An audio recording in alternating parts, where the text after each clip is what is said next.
everyone. Good evening. It is Traci coming to you live from New Hampshire Dog Walking Club headquarters. And I am here with Monica from Barrington Barks and Behavior and April from Healthy Pets NH. How are you guys doing? Doing good. Glad to have you guys both here. I love it when we get our experts together for a collaboration. And tonight is no different because I know you guys have been kind of working behind the scenes with canine fitness and mental stimulation. You know, both of you have your expertise, which I want you to tell our audience about. But tonight, what we're going to be talking about is the importance of mental fitness. You can kind of see it as gymnastics for your dog's mind. And that's what Monica and April are going to be talking with us tonight. And so specifically, what we're going to learn is the, the 5 components of optimal canine health, which populations of dogs can benefit from canine fitness, the importance and benefits of a mental workout, and the sensory explorer's experience. So if you are looking at the event description, I encourage you to download the free guide that has been created called 5 Ways to Challenge Your Dog with Canine Fitness Training. And if you've been following us for a little while, we were on Chronicle Monday night, and you may have seen April and you may have seen Monica there because they took some footage from our annual doggy Easter egg hunt at which April did a canine fitness warm-up and Monica did a sensory experience. And they went over very, very well. We had a really good reception to those 2 activities. So they have come here live today to just tell you a little bit more about why canine fitness is so important, as well as canine mental stimulation. So before we start, guys, Monica, do you want to introduce yourself and tell us a little bit about Barrington Barks and Behavior?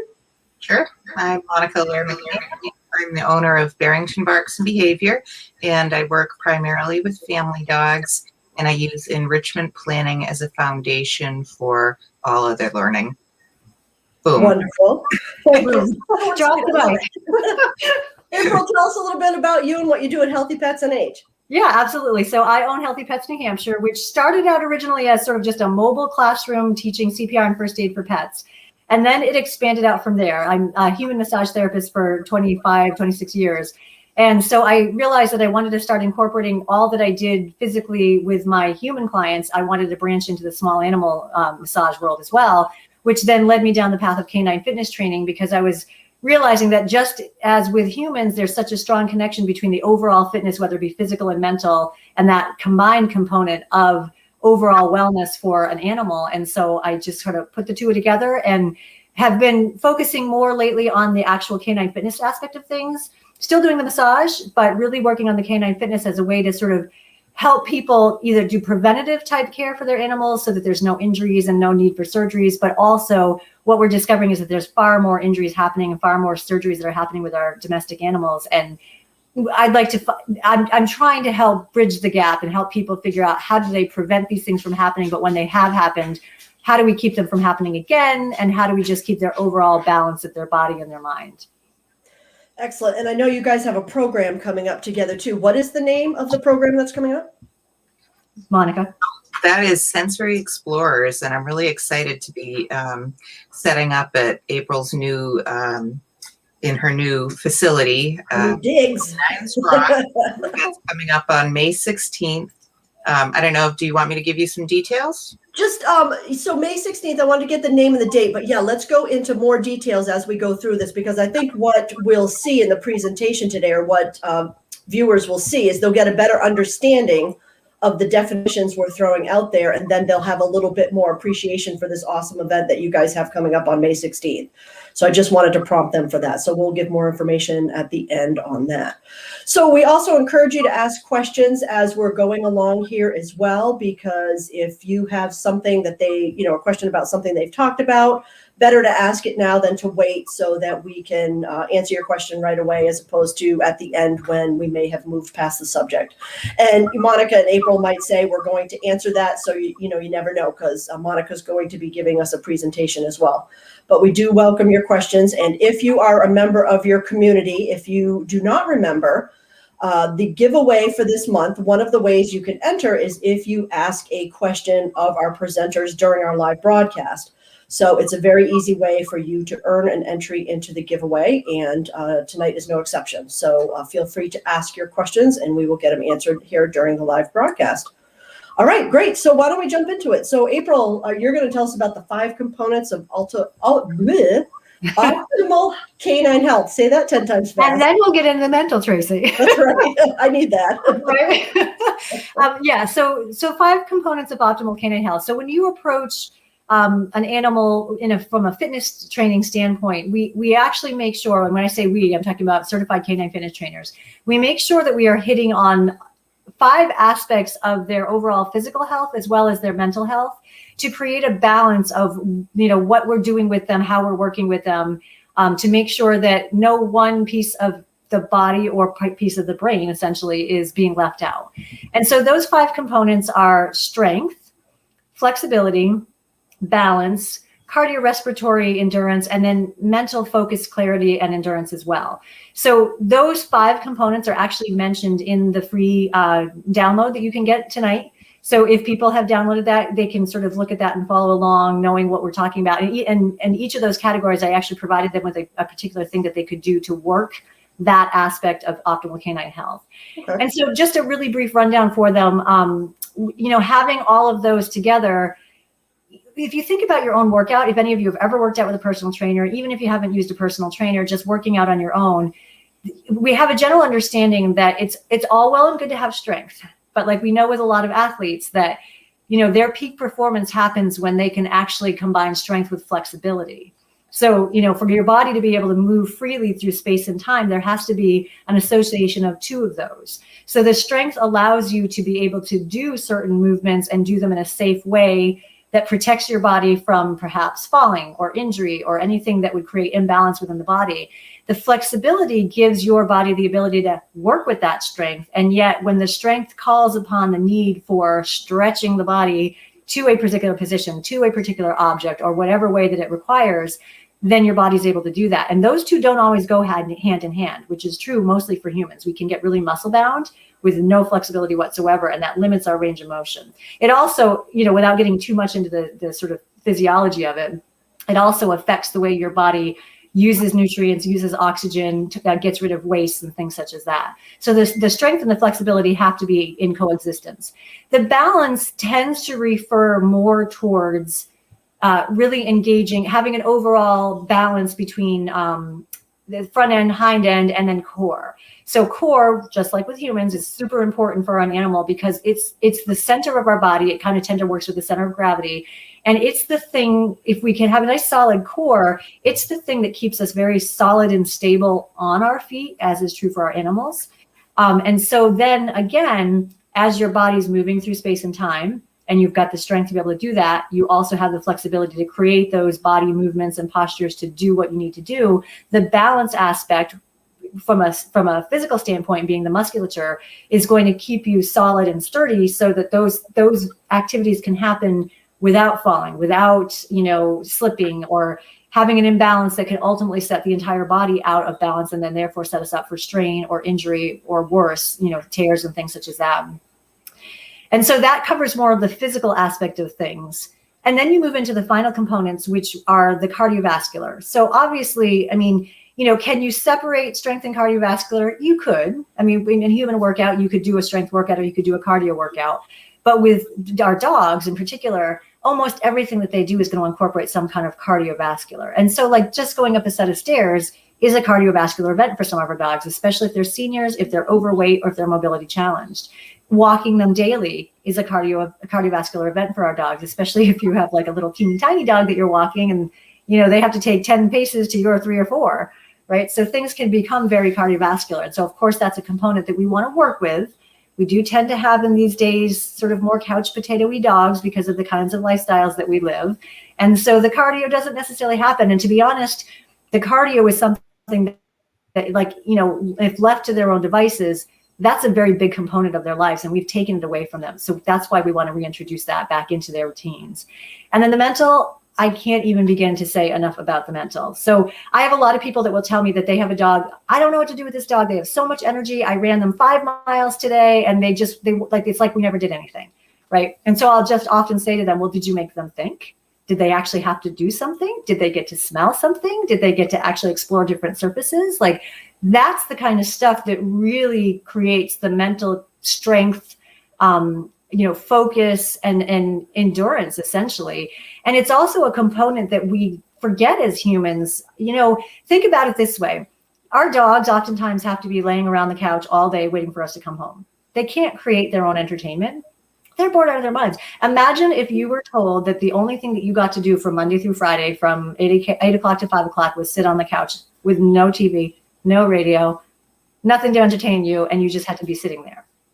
It's a really unfulfilling life, and it doesn't access the part of us that understands purpose and that needs purpose and that fulfills our instinctual needs. And so there's two components of mental when you're working with fitness, which really can be, just getting them to do a treat puzzle or, doing like scatter feeding or things such as that. But there's this much broader scope of the mental fitness to things that pulls in all the senses, which is why when Monica and I were having a conversation and I saw her Sensory Explorer set up at the Easter egg hunt, I was like, that's it. We gotta do something together. We have to talk about this. We have to share this, because it just absolutely covers every need from every sense that a dog would have to be fulfilled and to live their purpose and their natural instincts. And so that's why I just thought the mental component is so key on so many levels, but there can be just the basic mental of fitness, asking them to do something new, asking them to hold a posture, asking them to do a trick per se. And then there's what Monica's going to talk about. So it's a super exciting blend of what we all do. Well, and I'm so glad that you guys continue to talk about this, because I know, April, you and I have been talking about it ongoing for like the last year, because, as one of our companies, It Takes a Village Pet Care, when we're offering dog walking services, you're right. You have that dog that might be at home by itself from 9 to 5, and we get on its routine. So it gets very excited when we come, but how about in that additional time? So April and I had been going back and forth trying to create the, dog at home enrichment experience. And we're still, researching that and coming up with safe ideas and alternatives. But yeah, it's an ongoing issue to try and keep our dogs focused and entertained, especially those who might get into trouble, go through the garbage or chew on the furniture or something like that. Then you're creating your dog and you don't really want to, because then they have limited mobility. So like you said, it's a discussion for another day, but the three of us for sure are working on this to try to bring solutions to our audience. So I guess that's the biggest takeaway there as well. And I know now you said seniors are a big key. And what about like puppies too, that mental stimulation piece? It is such a critical part of their development. And also, so they're like, puppies go through these stages where, they have this like the fear of the world kind of thing. And then it seems like they sort of grow out of it for a little bit. And then all of a sudden people will contact us again and say, it's back. Like, what happened? They didn't have any kind of an experience. Nothing would have set them back, but it's just part of their developmental stages. And so, it's super critical always for our dogs, but definitely in puppies, that like they're constantly getting new experiences. And some people think, well, I can't take them out. I can't take them to the park. I can't take them a walk all the time. They can have a new experience that challenges their brain and actually engages them with their environment and the world in their own home, like in their living room, that does it in such a way that it will continue to foster that confidence and that security that they can then take out into the world with them. And again, Monica will get a little bit more into that because this is her focus. Like, this is exactly what she does. This is like, you can just see, this is the thing that I like to say. So when you see Monica light up when she starts talking about this, that's your dog doing what Monica does. Yeah, that's exactly right. Oh my God, like, I've been waiting for this kind of stimulation. Like, this is what I live for. And that's what we want to do. We want to provide that for our dogs. It's only fair, right? It's only fair. Well, and one of the key things you bring up too with what Monica offers, I feel like we're talking about Monica like she's not in the room. So Monica, if you could just, earmuffs. No, but I sent a referral to Monica today from a client who just adopted a new puppy, and the puppy is exhibiting signs of pica. Now, if you're not familiar with what pica is, it's like a scrounging that dogs do. They'll just eat and absorb anything in their environment. And one of the things that I thought of immediately is, based on the dog's age, is the dog still exploring with its mouth, because that's what puppies do? or is the dog just needing some mental stimulation? So of course I thought of Monica right away, and I know that they've reached out to Monica. So again, if you're seeing behaviors that you don't like, it's not necessarily, a disobedient dog. It just could be a bored dog. And that's, again, those are the solutions we want to bring to you. We want to give you other ways of thinking. And that's really what April and Monica are here to do. So yeah, absolutely. Okay. I agree totally.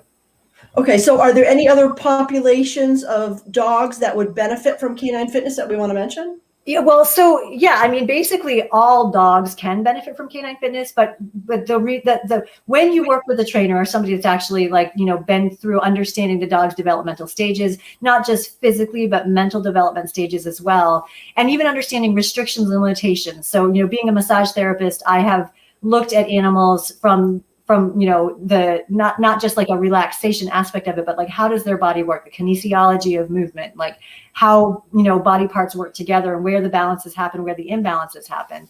So you really want to make sure that, anybody can do canine fitness with their dog and anybody can do it with any population, but you have to do it in a way that's safe and appropriate for what your goal is specifically for the dog, but also within their capability, within the realm of what they can physically do.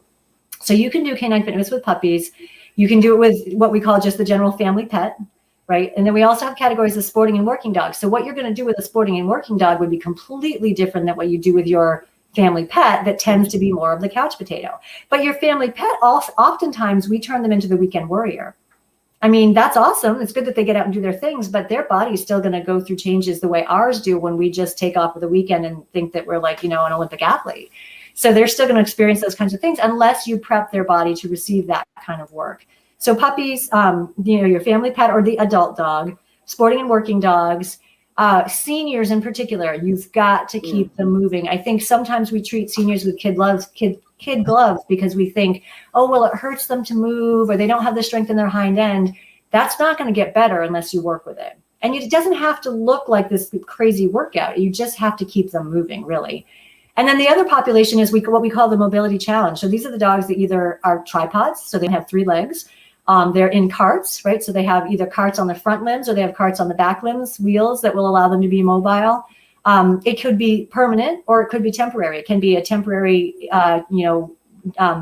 physical mobility challenge after surgery or after an injury. But it's the population that basically, for whatever reason, whether it be acute or chronic, has an issue that doesn't allow them to have normal body movement, normal flow in their body movement, that ultimately creates imbalances. So what our goal is to try to bring that balance back in, keep them moving and keep them, being able to move in their body appropriately for what their situation is.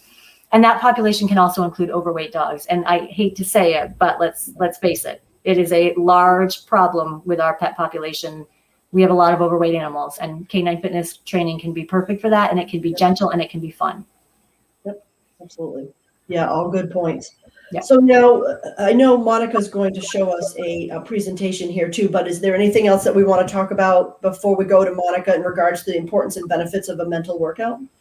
Well, I think I really just want to get into Monica's because I want to give her some good time to show her program. But understand, she's going to talk. The thing what I love about Monica's program is it can be done in your own home. As long as you understand the components and what you're trying to do, it can be recreated in a small space. Just know, and she'll tell you, know what the components are, understand what you're trying to achieve, and what is best for your dog. In a fitness program, like I said, just asking them to actually do a particular movement, like put their paws up on something, their front paws up on something, or their back paws up on something, or maybe just put one side of their feet up on something.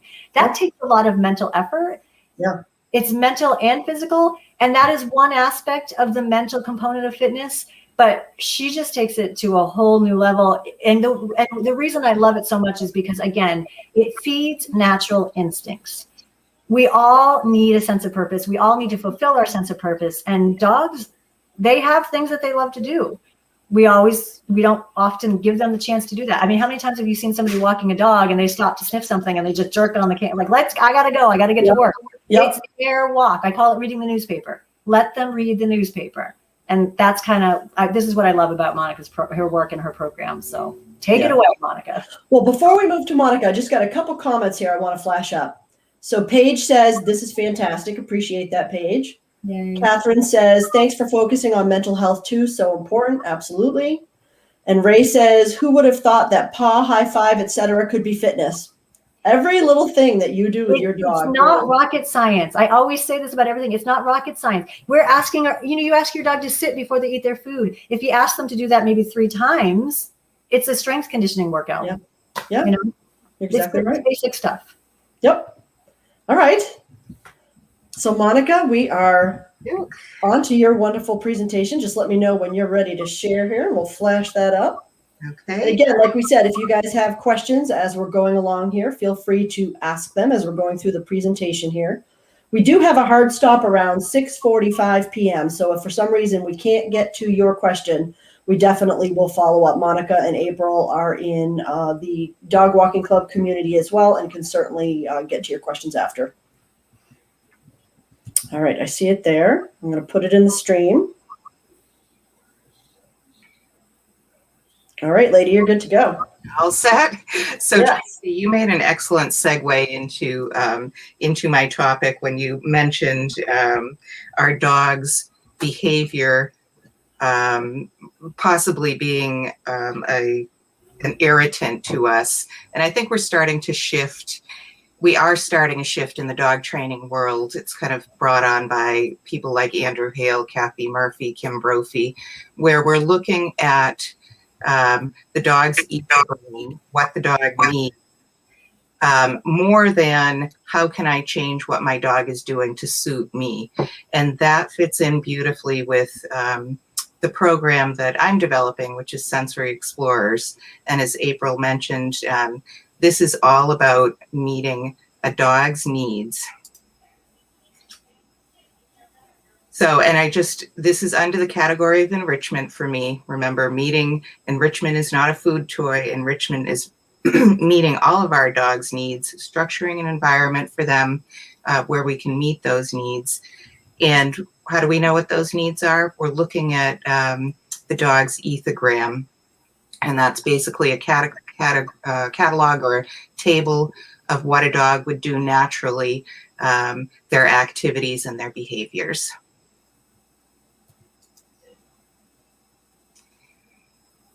So again, categories of enrichment, there are 13 of them. I'm not going to go all through these, but what overrides everything for a dog and for humans is agency. Agency being that feeling that you have some control in your life, control over what happens to you. And I've added my own right down here in the corner, and that's time, because it is crucial that we give ourselves and our dogs time to process what's going on in their environment. Sensory Explorers is about sensory integration. And that's just a fancy term for a process that happens in the brain where the dog is taking in information through all of their senses, kind of categorizing it, organizing it, and then determining how to behave based on that information. Same senses as we have: sight, taste, touch, smell, hearing. Proprioception, which is basically knowing where your body is and how it's moving. For instance, if you wanted to eat some cereal, you don't need to look at your hand and watch yourself bringing that spoon to your mouth. You just know what your body is doing through movement. Interoception, those are the internal feelings, how your stomach feels. Maybe you have to pee. Sorry for that public announcement. All of those internal. And then your vestibular system, which is all about balance. Anyone who has ever had vertigo will know that their balance is definitely affected. So it's balance and how your eyes are taking in information. So we can't, of course, talk about anything about dogs without some sort of focus on their olfactory system.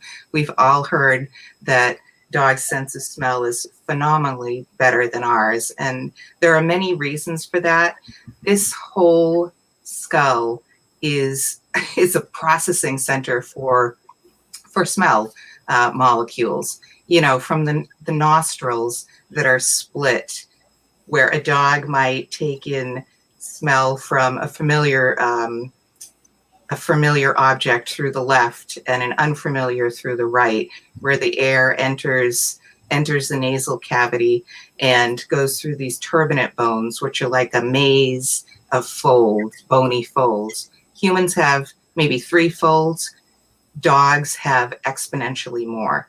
Those smell molecules are warmed, they're humidified, then you get back to these olfactory receptor cells, average 5 million for humans and hundreds of millions of receptor cells in dogs. And from there, you're going back to the olfactory bulb, and this is where all the processing is happening, 40 times larger in dogs. So this whole structure is built for smell.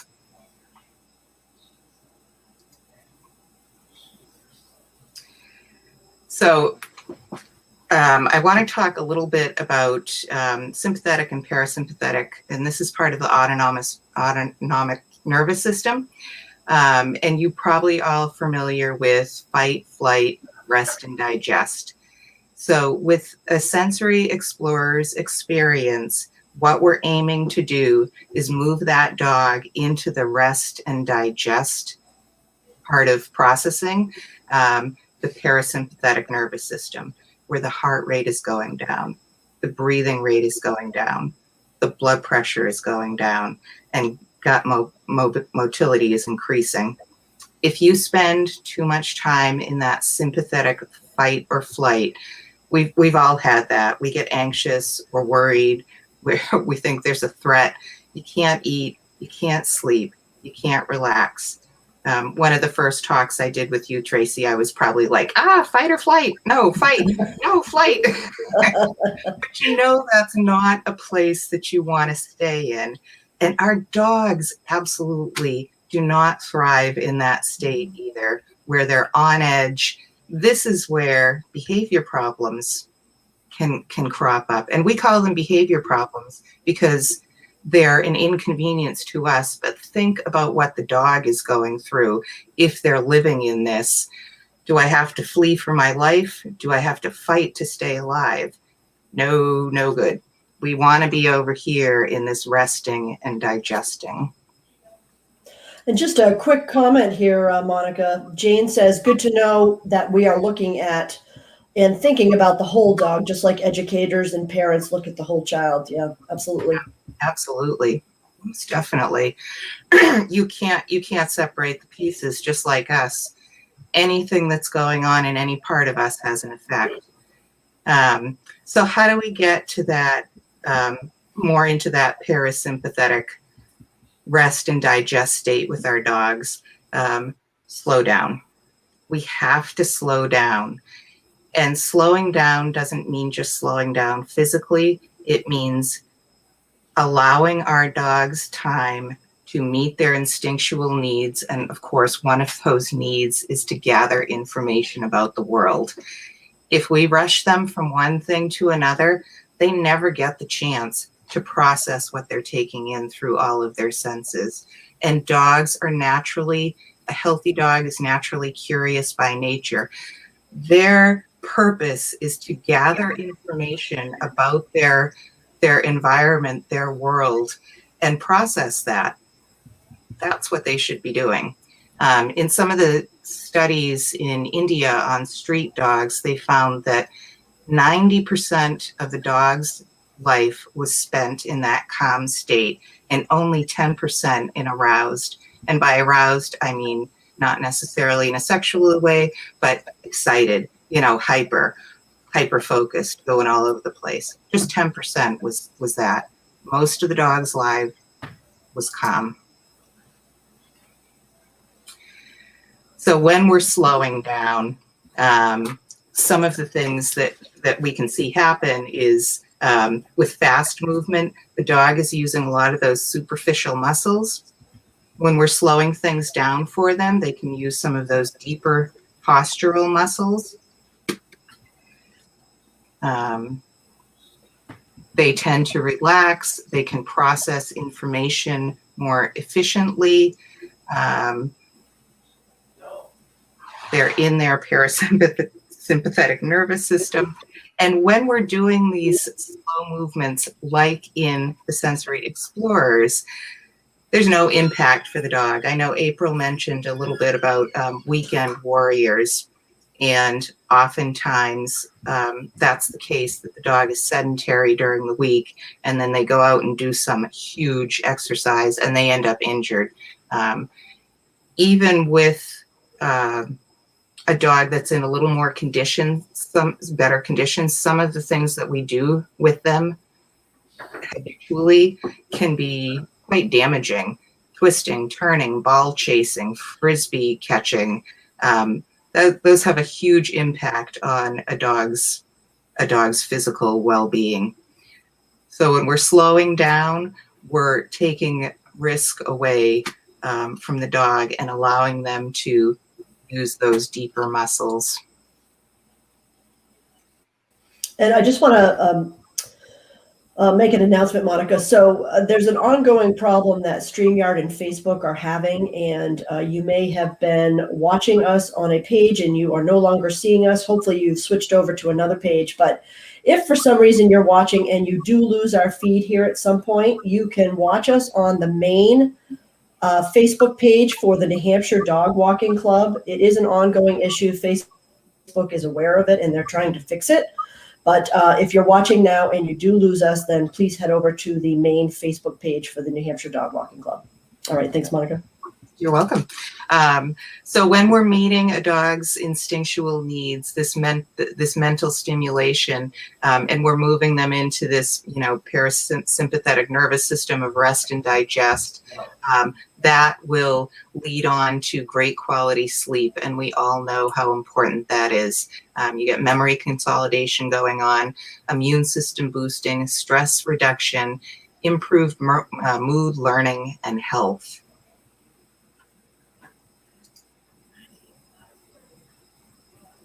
So doing an experience like the Sensory Explorers allows both ourselves and our dog a reset from the stress of life. So maybe you do have one of those dogs that April mentioned that's a reactive dog, and I like to call those sensitive dogs.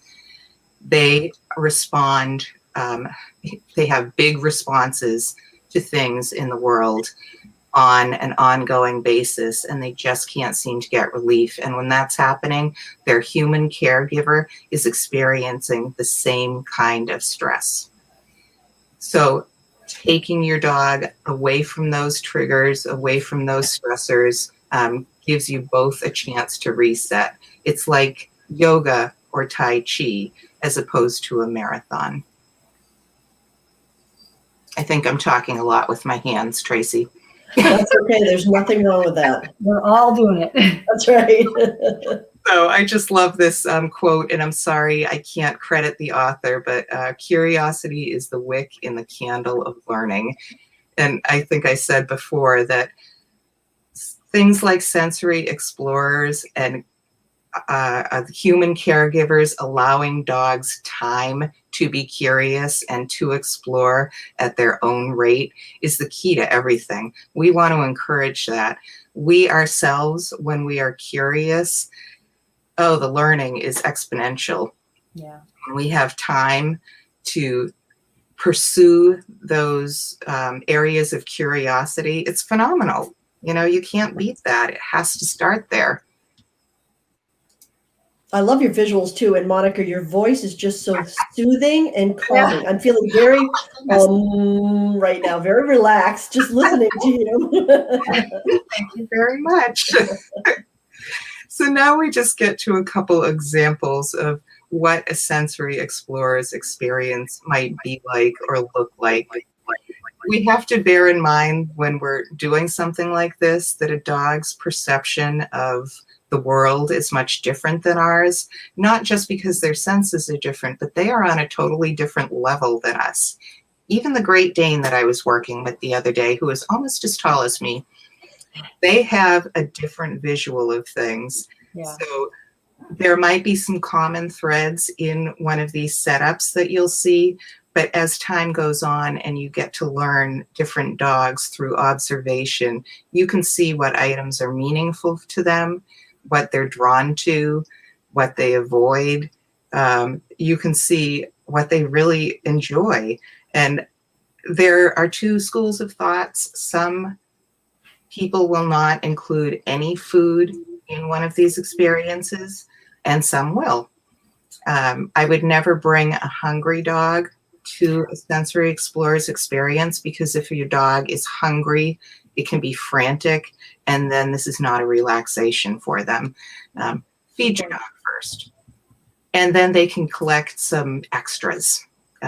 This might include different surfaces. This might include novel items. At the Easter egg hunt, I had some farm animal scents. It could include different herbs or plants. Anything that your dog wants to engage with and explore.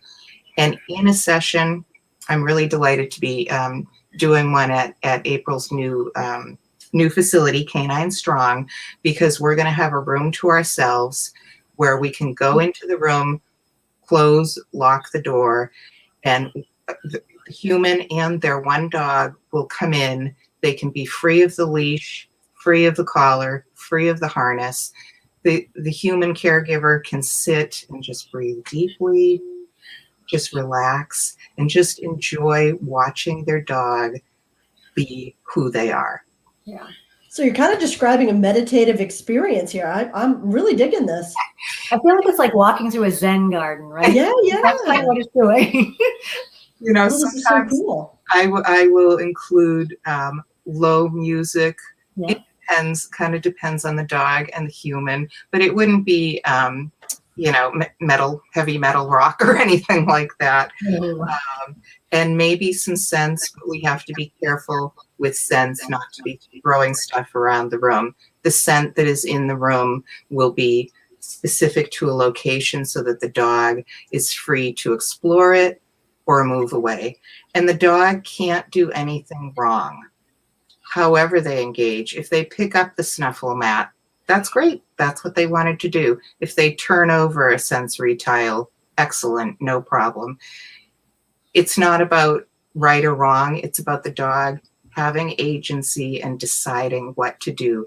And that is something they get so little of in life because, they're in our home. They're subject to our control. So this gives a relief to the human and to the dog. Well, and I love that you say that, Monica, because the key thing you said, letting the dog decide. And Ray is guilty of this. He said, nope, not that one. He says, I am guilty of walking and not stopping to smell the roses. And that's so interesting because, I used to walk a dog. It was a 16-year-old dog, but it loved its walks probably more than any other dog I ever walked because it literally stopped to smell the roses. Every single time we walked around its neighborhood, there was roses, and it would stop because that is what it wanted to do. And I think it's so important to reinforce the fact that let your dog decide. So, if you're going for fitness, that's different. But if you're going for the mental stimulation, let your dog decide. You might get 100 feet, you might get a mile, who knows? But your dog made the decision, and you will feel better about that, and so will your dog. Yeah. And even on those slower walks, Tracy, that dog is lowering its head. By lowering its head, it's shifting its weight. Maybe it's engaging its hindquarters more. It is lengthening its spine, but it's doing it of its own accord without any impact. So there is definitely a physical element to this, whether the dog is stepping over something, and typically it would be something low because, we don't want any injuries, or just stepping from the ground onto a little surface. What direction is it moving? What direction is it flexing in, left or right? So there's a little bit of everything. And Monica, Tracy says that mine likes the smell of pine. Can't go past a broken pine branch without a long sniff. I love that. That's so cool. Awesome. So just kind of summing up that, under this umbrella of enrichment, Sensory Explorers covers so many things. You know, the dog is safe. The dog feels secure. You're there, but you're not controlling. Good for health. It is some physical exercise, instinctual behaviors, mental stimulation, sensory stimulation, and so on. And of course, when you do a session, because you, the human, you're relieved of having to manage your dog. And if your dog is reactive, if your dog is just really energetic and you feel like you're constantly having to direct them, it's a relief for the human. You can just sit and they can be a dog. You can observe and learn about them. Of course, it improves confidence for the dog and for the human, because watching your dog do things that you didn't think they'd do, even if it's approaching a different object, like, wow, I didn't realize my dog could do that, could get over that, whatever it was. Better sleep. If your dog is sleeping better, you know you're going to sleep better. And we're promoting curiosity, interest, and learning. And it could potentially open new activities up for you and your dog to do together that you wouldn't have imagined before. Absolutely. Yeah. And there we are. We're at the end. My little potato. You know, one of the things that I love, and Monica just keeps hitting on it, but one of the things that I love the most about it is that, like, the release for the human. So, you know, when you have this, like, you feel like there's a sense of obligation for you to always be the entertainment for your dog, it can be stressful. And you're like, you know, maybe there's even guilt associated with not giving them these great experiences, you know, of this big long walk or this hike or whatever it is. And it's like exactly what she's saying. I mean, sometimes they like the hikes, but you know why they like the hikes? Because it's new smells, you know, it's new textures. It's just all this new stuff. And let your dog do what your dog wants to do. And that is perhaps like the most rewarding thing that they can get from you. And it's for you the most rewarding thing to watch them doing, because you can literally see a soul living its purpose, which is like, I mean, who wouldn't want to do that? I know maybe it gets a little weird and deep, but like, who wouldn't want to see something being exactly what it wants to be, doing what it wants to do? And as a side note, when we are learning about canine fitness training, I don't remember where the statistic came from. If I find it, I will post it. But it's been said that, you know, 15 minutes worth of sensory experiences, mental activity is equal from an energy burn standpoint, and from that being able to sort of slow the body down and get that good quality sleep is equal to 45 minutes worth of a physical workout. Yeah. So clearly it doesn't take a lot of time. I think that definitely is because a lot of the physical exercise that we provide our dogs is the wrong kind. Yeah. We rush them. We encourage dangerous movements. And we're just not thinking about, unfortunately, we're thinking about ourselves. Yeah. How can I tire the dog so it will be easier for me? But you step out of that and think, if I meet this dog's needs, it is going to be easier for me. Right. It's just a little shift. You know, a little shift. Absolutely. Well, and I know we're going to talk more about this sensory experience you have coming up, Monica, but Paige also wants to know, how often is it suggested to go into one of these sensory rooms? I think that would depend on the dog, and I wouldn't say it's every single day. You can do small things at home, bring a scent home for your dog to explore, but sometimes it can be like going to a museum and, you know, where it's like, wow, this is a lot. So you maybe wouldn't do that every single day, but I would allow sniffing. I would encourage, and I would provide opportunities for sniffing novel things every single day. Whether I'm in my car driving and I drive by a parking lot that's basically empty, maybe it's an old gas station, I get my dog out and let them sniff around for 5 minutes and we go. Right. Well, and what about this question, Monica? Is age a factor in kind of getting these sensory experiences and teaching your dogs new tricks? What do you think about that? Your dog is a dog and it was born with these instinctual behaviors. What can sometimes happen is the dog is so used to being directed by the human that they might be a little unsure about taking the initiative. But typically within a couple sessions, they're like, oh my God, I have a choice here. Yeah. Yes. You can see a whole different dog. Yeah. Yeah. Well, and so I can see that it was Christine that asked that question. Your dog is primed and ready for scent work. Yeah, That is what they were born to do. Yeah. I mean, just let them figure that out. Like, and I agree, Monica. Like, so we get so programmed. Like, the dog's not going to do anything unless the human says, "Go ahead and do it." Until you say, "I'm stepping out. Here's a room. You figure out what it is that like floats your boat. Go ahead and do it." And I'm telling you, Christine, your dog wants to smell. Well, I was going to ask Monica that with beagles and some of the other dogs with even more heightened olfactory senses. I mean, are there any other factors to their experience? I mean, could they potentially get overstimulated by all those senses? And it's an individual experience.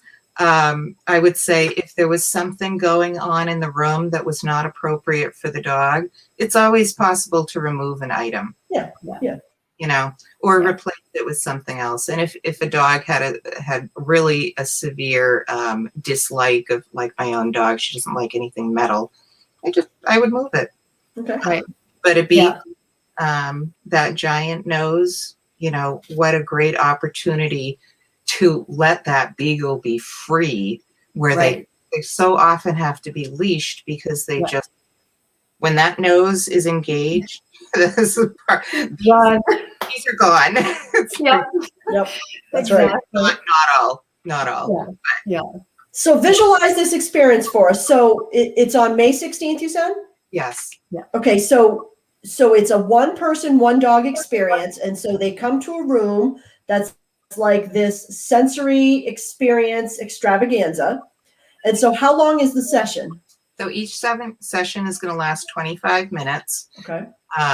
Some sessions could last an hour, but we're doing the 25 minutes. That's typically enough for the dog.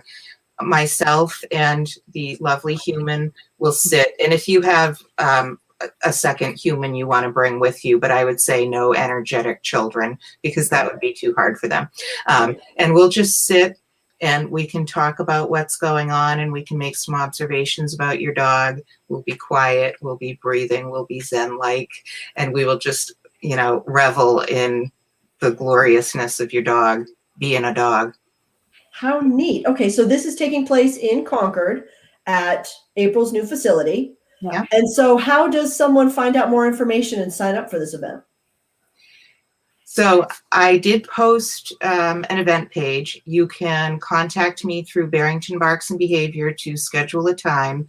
There are 25-minute time sessions and then a little time in between each session to allow one dog and person to leave without meeting another dog coming in. So just email me and we can get you scheduled. And if you have any particular concerns or anything you wanted to note about your dog, I would be happy to adjust things accordingly. If your dog has any allergies or just like, oh, my dog hates blank, then I would remove that before your dog came in. Oh, that's a good point, because you probably use a lot of peanut butter, right? And if a dog was allergic to peanut butter, it's good to tell you ahead of time. I use sun butter, but yes. Okay. Very good. Okay, so that's good. So it's totally a customized experience. I like that a lot. Okay. So as Monica said, it is listed on the New Hampshire Dog Walking Club community group event page. And I will also make sure it is on our main New Hampshire Dog Walking Club page too. And is it listed on your Barrington Barks and Behavior Facebook page and Healthy Pets and Age pages as well? Okay, so they can find it in several places and sign up. Multiple places, Okay. And I'm excited to be doing it at April's new place, because then people will also have a chance to see, you know, where she is and what her facility is like. Yeah. You know, That'll be fantastic. It's just perfect timing, and it's a perfect collaboration. I love everything about it. Awesome. Yeah. Awesome. Well, guys, I really appreciate it. I know we went a few minutes over here, but I wanted to make sure we got all the information out about that program, because that sounds fantastic. And right after this, I'm going to go sign up Dakota, because this is exactly what she needs. She's an older dog. She's so motivated by scents and treats. I mean, today she was sitting here on the couch watching me work, and the window was open, and her nose was going nuts. You would have thought there was an apple pie baking in the window or something, the way she was going. So she would absolutely love this. And it'll be interesting after we do the experience, because I bet there'll be like a huge smile on her face. And I hope that you do this more often. I don't know if this is like an ongoing series or if this is just a test, but I got to imagine this will be fantastic for people. It's just the beginning, right, April? Awesome. I would love for it to be a regular event. We sort of talked about that, but let us get through May 16th. All right. I'm getting so excited here. So I know, I love it. All right. Well, thank you guys. I appreciate it. Thank you everybody for your questions and your comments. We really appreciate you guys listening. We appreciate your questions. And if you are listening on the replay, then you feel free to tag us, as I mentioned, or if you're having any problems finding the event, I will post it again in the group and on the page too, so that you can easily find it and sign up if you would like. All right. So thank you to my guests. Always a pleasure talking with you guys. And I hope we'll be doing lots more of these presentations in the future. Yeah. Absolutely. All right, everybody. Have a great night, guys. Thanks for tuning in. Bye.